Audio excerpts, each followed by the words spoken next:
Hi everyone, आज हम start करने वाले हैं about the male sex accessory glands that was seminal plasma, है ना, प्रोस्टेट और बल्बो यूरेथ्रल ग्लैंड। तो ये तीन पर्टिकुलर ग्लैंड्स थे जिनके बारे में हम आज डिस्कशन कंटिन्यू करने वाले हैं, और फिर हम डिस्कस करेंगे कि पर्टिकुलरली ये कौन सा ग्लैंड है और किस किस का क्या क्या फंक्शन है।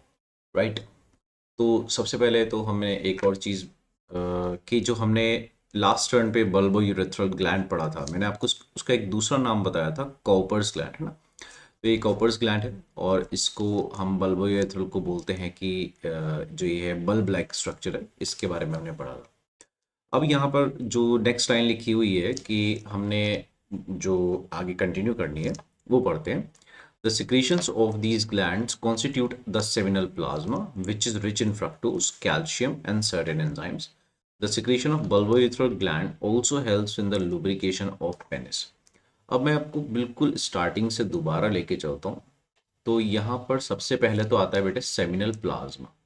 सबसे पहला ग्लैंड तो है सेमिनल प्लाज्मा। उसके बाद आता है प्रोस्टेट, और तीसरे नंबर पे आता है bulbo bulbo urethral, THRAL। Okay, bulbo urethral gland. तो ये जो तीन ग्लैंड्स हैं, इसमें सबसे पहले तो ये समझना है कि जो सबसे पहला ग्लैंड है that is the seminal, not seminal plasma, sorry, seminal vesicle, sorry. Seminal vesicle दो होते हैं, प्रोस्टेट एक होता है और बल्बो यूरेथ्रल दो होता है। मतलब टोटल मिला के अगर देखा जाए तो टोटल कितने ग्लैंड्स हैं? पांच ग्लैंड्स हैं। ठीक है। तो मैंने आपको बताया था सेमिनल वेसाइकल जो होता है वो कैसा होता है, लीफ लाइक होता है ना। तो ये लीफ लाइक और दो प्रेजेंट है, मैंने आपको गिनवाए भी थे कि एक ये रहा और एक दूसरा वाला ये रहा पार्ट। तो अब इस चीज़ को थोड़ा सा समझते हैं, और इजैकुलेटेड डक्ट वगैरह वाला जो पार्ट हमने नहीं समझ पाए थे उसको आज समझते हैं। तो इस पर्टिकुलर डायग्राम को अगर आप बहुत अच्छे से देखो, और ये वाला डायग्राम यहाँ पे आपको बिल्कुल क्लियर हो जाएगा कि एक्चुअली में चल क्या रहा है। देखिए, सबसे पहले तो आपको ये एक चीज़ यहाँ पर मैं आपको जूम करके दिखाता हूँ, एक मिनट। इस वाले पार्ट में, तो आप इस वाले पार्ट में देख सकते हो कि जो यूरिनरी ब्लैडर है बेटा, यूरिनरी ब्लैडर से ओरिजिनेट हो रहा है एक पर्टिकुलर पाइप, है ना। यूरिनरी ब्लैडर से एक पाइप ओरिजिनेट हो रहा है, ये वाला जहाँ पे ये हैंड वाला कर्सर है, तो ये ओरिजिनेट हो रहा है। तो ये हमारा क्या है? यूरेथ्रा है। क्या है ये? यूरेथ्रा।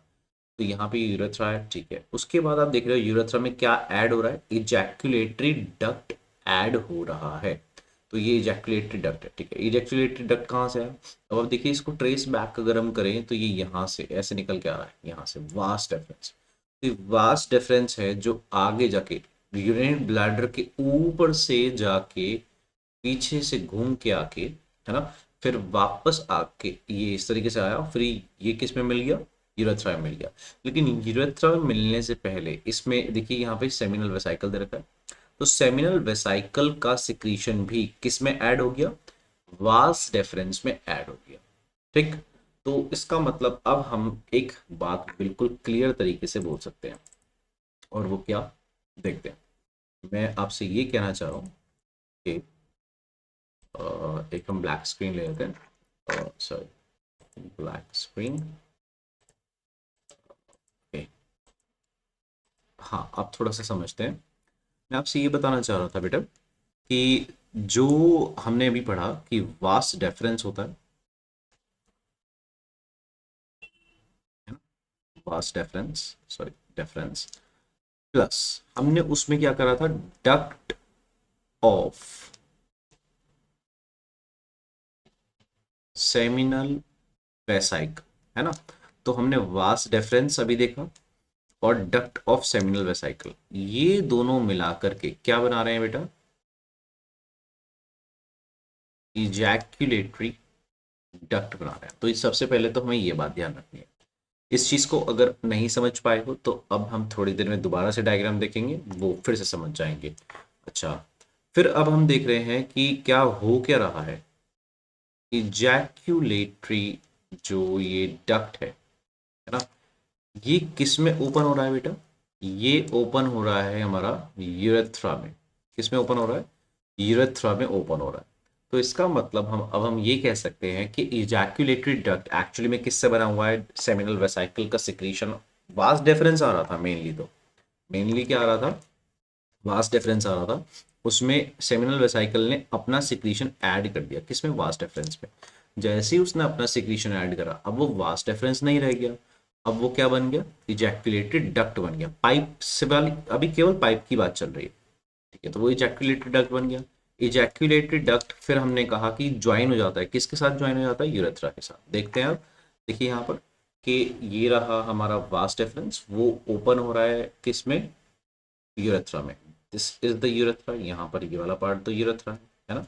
अब यूरेथ्रा में हम कह रहे हैं कि भाई ये जो वास्ट डिफरेंस था ये वाला, तो वास्ट डिफरेंस में सेमिनल वेसाइकल दोनों मिलके क्या बना रहे हैं, ये वाला duct, that is ejaculated duct. तो वही मैंने अभी आपको लिख के दिखाया था। फिर इजैकुलेटेड डक्ट किस में ओपन हो रहा है, यूरेथ्रा में ओपन हो रहा है, ठीक है। अब यूरेथ्रा में जैसे ही ओपन हो रहा है इजैकुलेटेड डक्ट, उस इजैक्यूलेटेड डक्ट का सिक्रीशन वो तो पहले सबसे पहले जुड़ रहा है। उसके बाद आप देख रहे हो एक प्रोस्टेट नाम का एक ग्लैंड है जो कि बाद में जुड़ रहा है हाँ? ठीक है, प्रोस्टेट ग्लैंड जो ये मोटा सा बड़ा सा पार्ट है, ये वाला, ये प्रोस्टेट है, ये वाला, इतना बड़ा सा। तो ये जो प्रोस्टेट ग्लैंड है ये भी ऐड हो रहा है, ठीक है। इसने भी अपना एक सिक्रीशन ऐड कर दिया, ये अनपेयर्ड ग्लैंड है, एक ही प्रेजेंट है, ठीक है। फिर उसके बाद हम देखते हैं प्रोस्टेट के बाद बल्बो यूरेथ्रा या फिर कॉपर्स ग्लैंड भी प्रेजेंट है और वो भी अपना सिक्रीशन ऐड कर देता है, ठीक है। तो फाइनली सिक्रीशंस ऐड हो गए, लेकिन कौन सा ग्लैंड क्या कर रहा है और उसका फंक्शन क्या है, उसके सिक्रीशन से होता क्या है, वो भी तो पढ़ना पड़ेगा। तो अब समझते हैं, देखिए अगेन ये वाला पार्ट आ रहा था वास्ट डिफरेंस, इसमें सेमिनल वेसाइकल ने अपना सिक्रीशन जोड़ा, फिर प्रोस्टेट अपना सिक्रीशन जोड़ेगा, फिर बल्बो यूरेथ्रा अपना सिक्रीशन जोड़ेगा। अब हम पढ़ते हैं कि सेमिनल वेसाइकल का फंक्शन क्या है, इन सब का फंक्शन क्या है, करके डिटेल में पढ़ते हैं, ठीक है। आते हैं ब्लैक स्क्रीन के ऊपर और अब हम सिलेक्ट कर लेते हैं, ठीक है। तो जो हमारा सबसे पहले हम पढ़ रहे हैं सेमिनल वेसाइकल, जो हमने पढ़ा है। और ये सेमिनल वेसाइकल कितने होते हैं नंबर में, 2 होते हैं, यानी कि पेयर्ड ग्लैंड होता है। तो सेमिनल वेसाइकल जो फ्लूइड सिक्रीट करता है, वो फ्लूइड कैसा होता है बेटा, एल्कलाइन होता है। एल्कलाइन का मतलब उसकी पीएच जो है, जो पीएच वैल्यू है वो ग्रेटर देन 7, ठीक है, पीएच वैल्यू ग्रेटर देन 7 है, ठीक है।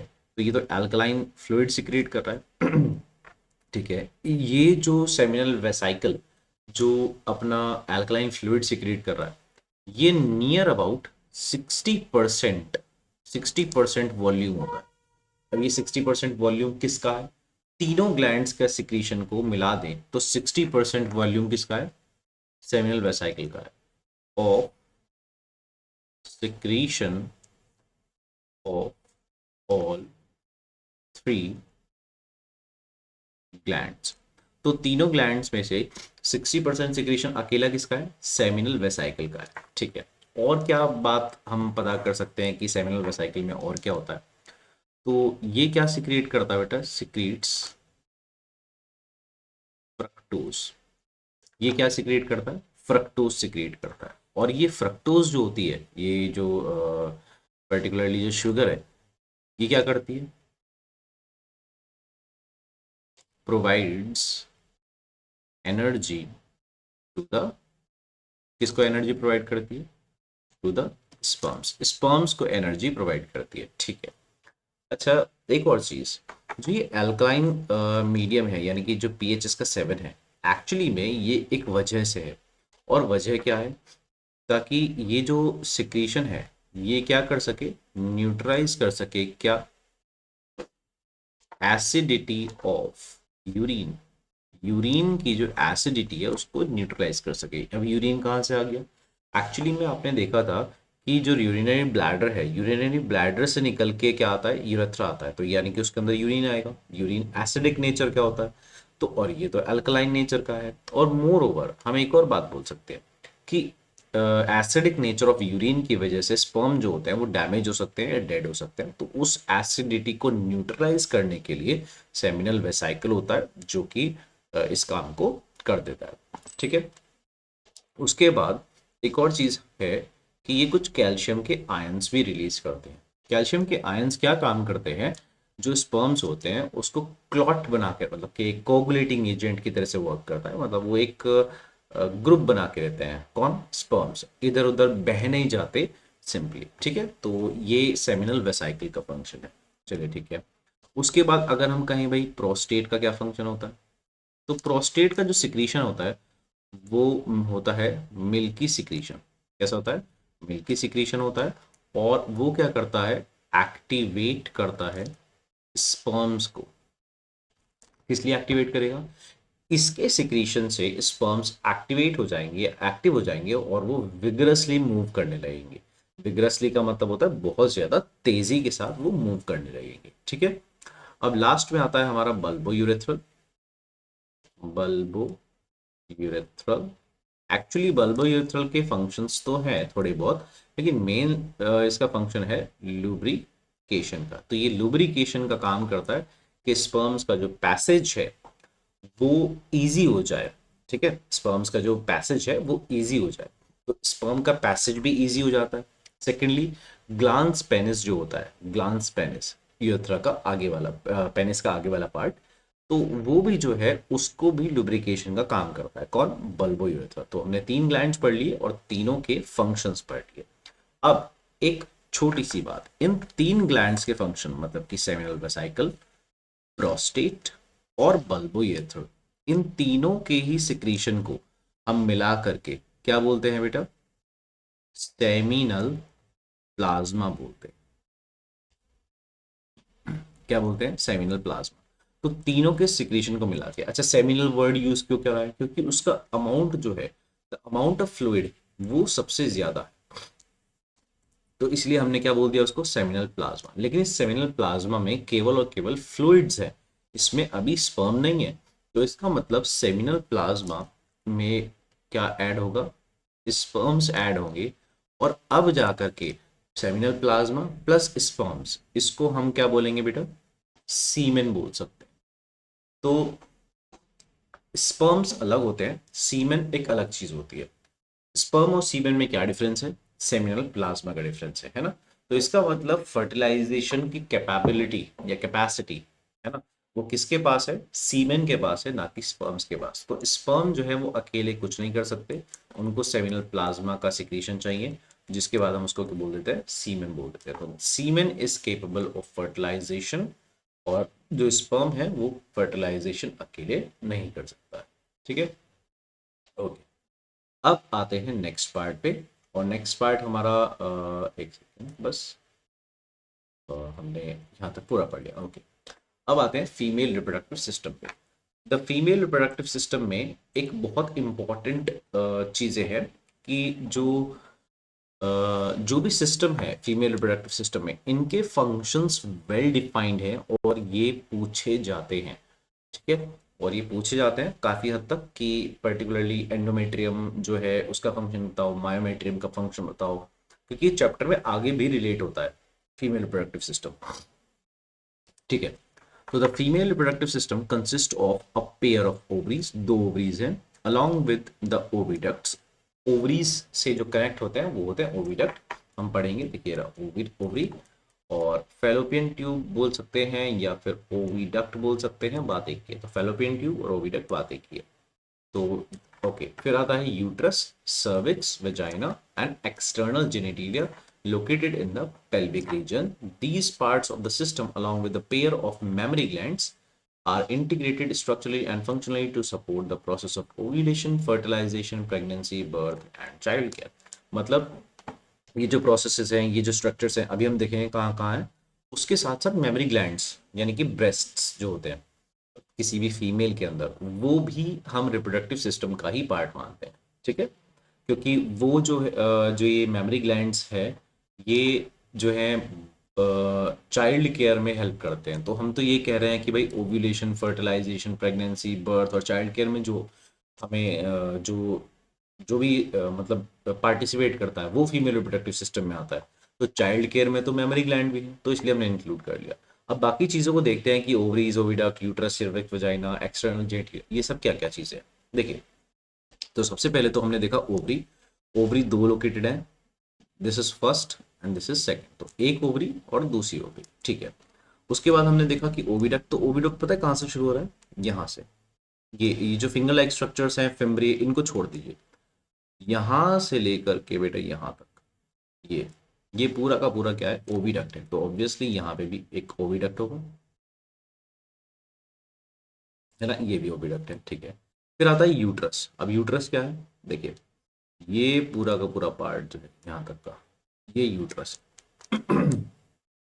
अच्छा, तो फिर सर्विक्स क्या है?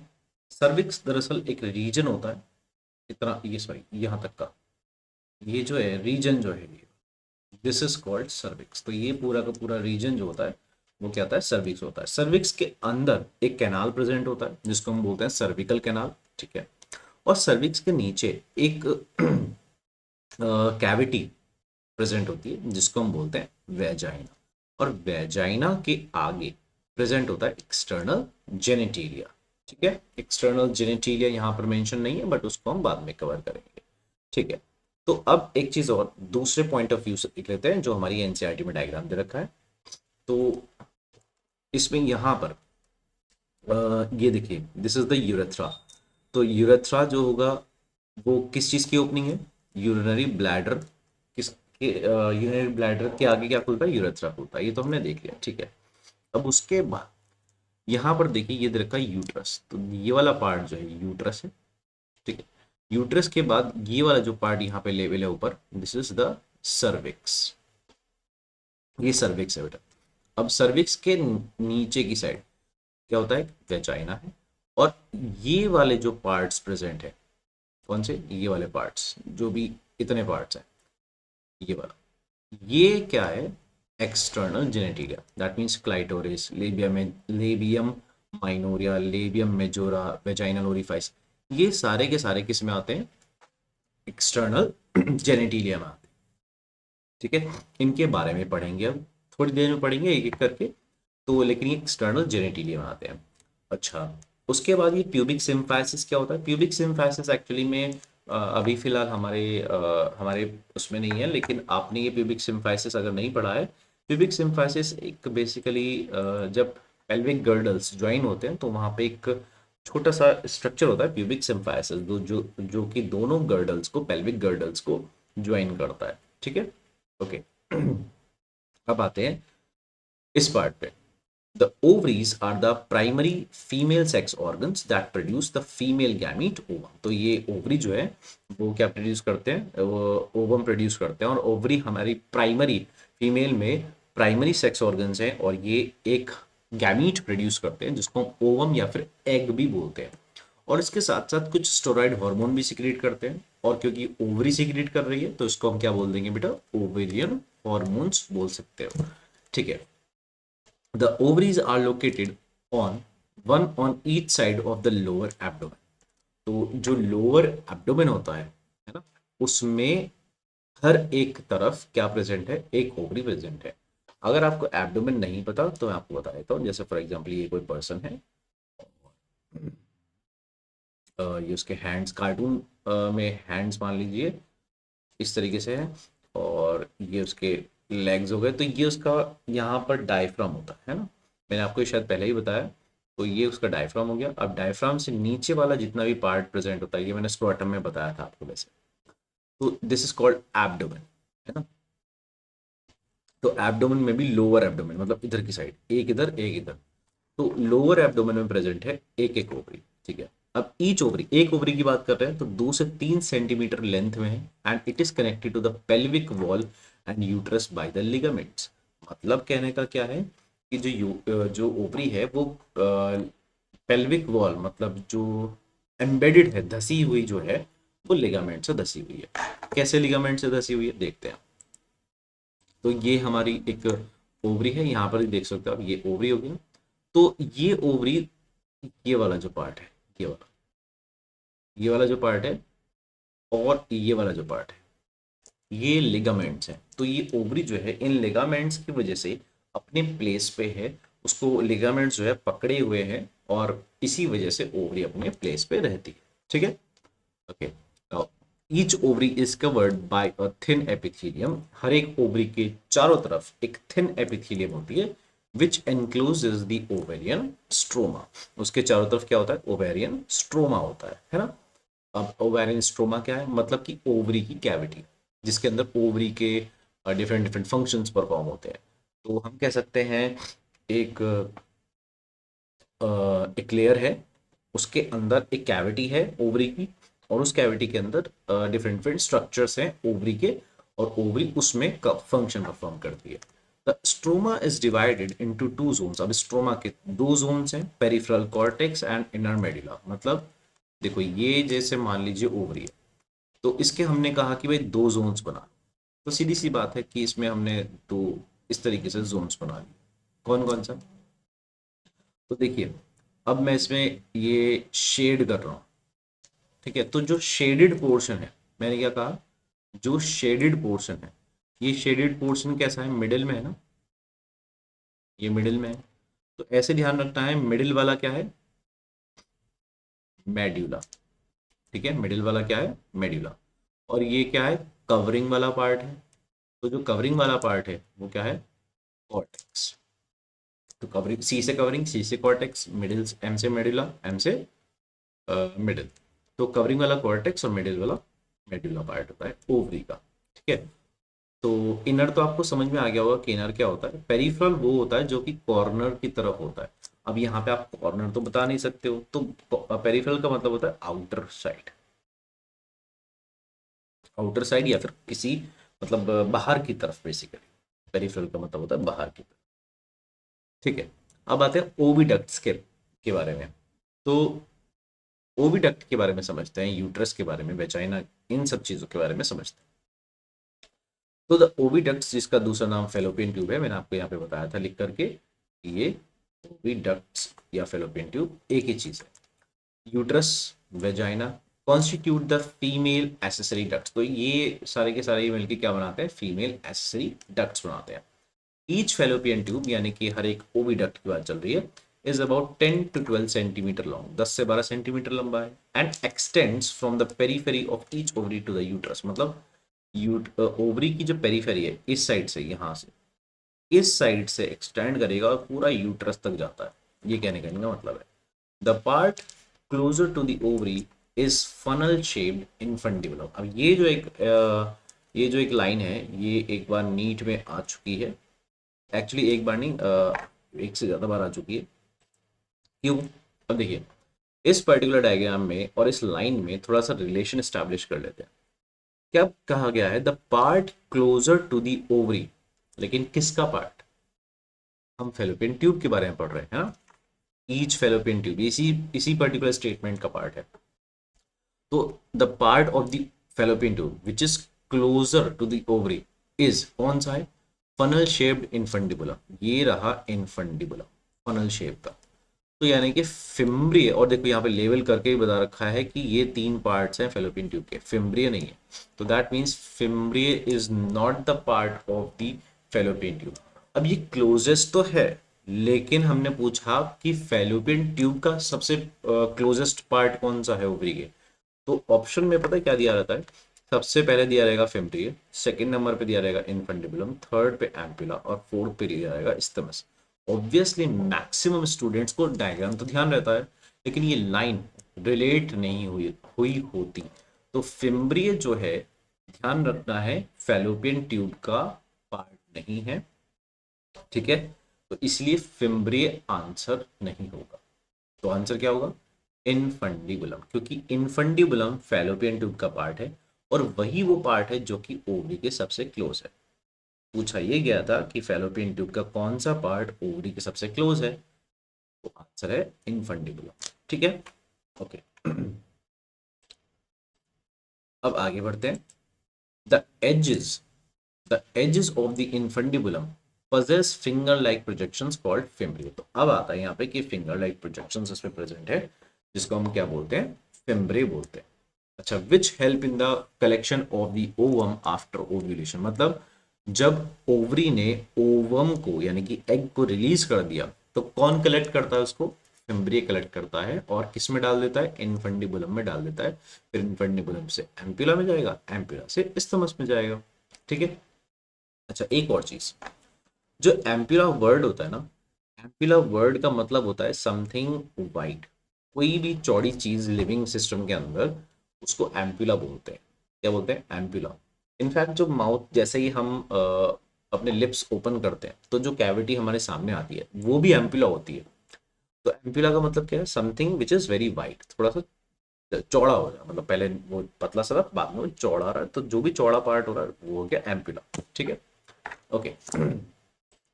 तो अब आगे बढ़ते हैं। The infundibulum leads to a wider, अब आ जाएगा ये, wider part of the oviduct called ampulla. तो जब ये चौड़ा हो जाता है तो उसको क्या बोलते हैं, एम्पुला। क्या चौड़ा हो जाता है, फेलोपियन ट्यूब। जब फेलोपियन ट्यूब वाइडर हो जाता है उसको क्या बोल देते हैं, ampulla. The last part of the oviduct, अब जो लास्ट पार्ट है वो है isthmus and has the narrow lumen, पतली सी हो जाती है वापस, and it joins the uterus. तो देखिए यहाँ पर ये यहाँ पर ये ब्रॉड था, फन ये तो बिल्कुल ब्रॉड था, ये फनल शेप हो गया, ये वाइडर हो गया, अब ये नैरो हो जाता है, और ये नैरो के बाद कहाँ ज्वाइन हो जाएगा, ये पूरा का पूरा यूट्रस में ज्वाइन हो जाएगा। कौन सा पार्ट, इस्थमस, कौन सा पार्ट, इस्थमस जो है ज्वाइन हो जाएगा। ठीक है, अब हम पढ़ रहे हैं यूट्रस के बारे में। तो यूट्रस कहाँ लोकेटेड है, देखिए यूट्रस यहाँ पे लोकेटेड है, ये पूरा का पूरा जो यहाँ से लेकर के यहाँ का पार्ट जो है ये यूट्रस, कितना बड़ा। ठीक है, अब ऑब्वियसली इसके अंदर आप देख रहे हो कि यूट्राइन कैविटी भी प्रेजेंट है, यूट्राइन फंडस भी प्रेजेंट है, एंडोमेट्रियम, मायोमेट्रियम, पेरीमेट्रियम भी प्रेजेंट है। तो ये सब क्या चीज़ें हैं, अब पढ़ते हैं। ठीक है, द यूट्रस इज सिंगल, एक ही यूट्रस होता है एक फीमेल में, and it is also called the womb, इसको हम वूम भी बोल सकते हैं। The shape of the uterus is like an inverted pear, pear बोलते हैं नाशपाती को। तो अगर नाशपाती को हमने उल्टा करके रख दिया तो उसके जैसी इसकी शेप है, किसकी, यूट्रस की। वाकई में कैसी शेप है, देखते हैं ऐसी शेप है क्या। देखो, नाशपाती कैसी होती है, ऐसी होती है ना, कि यहाँ ऐसे करके, ये सॉरी, ओके। तो नाशपाती जो होती है वो नीचे से थोड़ी ब्रॉडर होती है, मतलब इस तरीके से होती है। अब हम कह रहे हैं इसको उल्टा कर दो आप, इसको उल्टा कर दो, तो ये देखो यहाँ से चौड़ा पार्ट है इधर से, और यहाँ से ये वाला पार्ट जो है वो नैरो है, वो पतला, ये देखो यहाँ से पतला हो गया इतना, ये इतना पतला हो गया, यहाँ से चौड़ा है। तो वाइडर ऊपर है और नैरो नीचे पर, तो उसके बेसिस पे कहा गया है कि इन्वर्टेड पियर है। ठीक है, it is supported by the ligaments attach to the pelvic wall, मतलब अगेन यूट्रस को प्रॉपर शेप में, प्रॉपर जगह पे रखने के लिए क्या है उनके पास, सॉरी लिगामेंट्स है ना, और लिगामेंट्स की वजह से यूट्रस अपने प्लेस पे रहता है। तो uterus opens into the vagina through narrow cervix. The cavity of the cervix is called the cervical canal, which along with the vagina forms the birth canal. क्या मतलब है, देखते हैं। तो कहने का मतलब ये है, यूट्रस के अंदर की कैविटी जो होती है वो यूट्राइन कैविटी होती है। ठीक है, यूट्रस आगे जाके किसमें खुलता है, सर्विक्स में खुलता है। देखो ये रहा सर्विक्स वाला पार्ट, दिस द सर्विक्स, ये वाला सर्विक्स के अंदर होता है सर्विकल कैनाल, ये कहना चाह रहे हैं। और सर्विकल कैनाल, ध्यान से समझना, सर्विकल कैनाल और वेजाइना, ये दोनों मिला के, कौन कौन, सर्विकल कैनाल और वेजाइना, ये दोनों मिलके क्या बनाते हैं बेटा, आगे जाके बर्थ कैनाल बनाते हैं। क्या बनाते हैं, बर्थ कैनाल, क्योंकि जो बच्चे का बर्थ होगा वो यूट्रस से तो निकलेगा ही निकलेगा, है ना, यहाँ इस जगह में तो बेबी का डेवलपमेंट होगा, जब वो निकलेगा बाहर तो यहाँ से इस जगह से बाहर निकलेगा ना, तो बर्थ तो इस कैनाल के थ्रू होगा, तो दैट इज वाई इसको क्या बोल दिया, बर्थ कैनाल बोल दिया। तो the wall of the uterus, हम इसके बारे में पढ़ेंगे कि कौन कौन सी कैसी कैसी लेयर है और वो क्या क्या काम करती है। ठीक है, इस पे जाते हैं। ओके, अब हम ये कह रहे हैं कि यूट्रस की जो वॉल है वो तीन होती है। कितनी वॉल्स होती है, तीन वॉल्स होती है। सबसे पहली जो है वो हम पढ़ रहे हैं पेरीमेट्रियम, जो सबसे आउटर मोस्ट है। ठीक है, आप देख भी सकते हो ये आउटर मोस्ट है। फिर मिडिल में प्रेजेंट होती है मायोमेट्रियम, यहाँ मिडिल में। और सबसे अंदर की जो ये इस तरीके से फोल्डेड है ना, ये ऐसे, ये होती है एंडोमेट्रियम। तो हमारे पास सबसे आउटर मोस्ट पेरीमेट्रियम, मिडिल में मायोमेट्रियम, इनर मोस्ट एंडोमेट्रियम। ठीक है, अब सॉरी, अब हमें क्या पढ़ना है कि जो पेरीमेट्रियम है वो सिंपली एक प्रोटेक्टिव लेयर है। ठीक है, मायोमेट्रियम जो होती है, मायोमेट्रियम बीच वाली जो लेयर थी, उसके अंदर क्या प्रेजेंट होते हैं, वो किस चीज से मिलकर बनी हुई है, स्मूथ मसल से, यानी कि इनवॉलेंट्री मसल से मिलकर बनी हुई है। और ये केवल और केवल लेफ्ट साइड में प्रेजेंट नहीं है, राइट में भी प्रेजेंट होती है। पूरे यूट्रस में प्रेजेंट होती है। तो मिडिल में कौन सी लेयर्स है? स्मूथ मसल्स की लेयर्स है। अच्छा, ये स्मूथ मसल्स क्या करती है? जब कभी भी बेबी का डेवलपमेंट पूरा हो गया, उसके बाद ये सारी की सारी मायोमेट्रियम एक साथ कॉन्ट्रैक्ट करती हैं और बेबी को पुश करती हैं कि वो कहाँ से निकल जाए? Through the birth canal. Birth canal के रास्ते से वो बाहर निकल जाए। ठीक है, कौन? बेबी, जो पूरा डेवलप हो जाएगा। अब तो ये हो गया मायोमेट्रियम। ठीक है, अब बची एंडोमेट्रियम। तो एंडोमेट्रियम जो सबसे अंदर की लेयर है, और आप देख रहे हो कि यहाँ पर ऐसे ऐसे फोल्ड है, हम बोलते हैं इसके बारे में कि ये ग्लैंडुलर लेयर है। कैसी लेयर है? ग्लैंडुलर लेयर, जिसके अंदर क्या होते हैं? साइक्लिक चेंजेस होते हैं। क्या होते हैं? साइक्लिक चेंजेस होते हैं। इसका मतलब इसके अंदर क्या होती है? यही वो पर्टिकुलर लेयर है जिसके अंदर मेंस्ट्रुअल साइकिल होती है। तो किसके अंदर होती है मेंस्ट्रुअल साइकिल? मेंस्ट्रुअल साइकिल के जो चेंजेस होते हैं वो किसके अंदर होते हैं? एंडोमेट्रियम के अंदर होते हैं। ठीक है, ओके। अब इसको पढ़ लेते हैं। The wall of the uterus has three layers, तीन लेयर्स हैं। The external thin membranes perimetrium, the middle thick layer of smooth muscles myometrium, and the inner glandular layer endometrium that lines the uterine cavity. तो uterine cavity जो है उसके सबसे अंदर की layer कौन सी है? Endometrium. The endometrium undergoes cyclic changes during the menstrual cycle, while the myometrium exhibits strong contractions during the delivery of the baby. यही सब हमने पढ़ा है ना? ठीक है। अब इसके बाद बचता है फीमेल एक्सटर्नल जेनिटेलिया, और बचता है एक मेमरी ग्लैंड्स का पार्ट। तो ये हम कवर करेंगे next video. Okay, so that's it.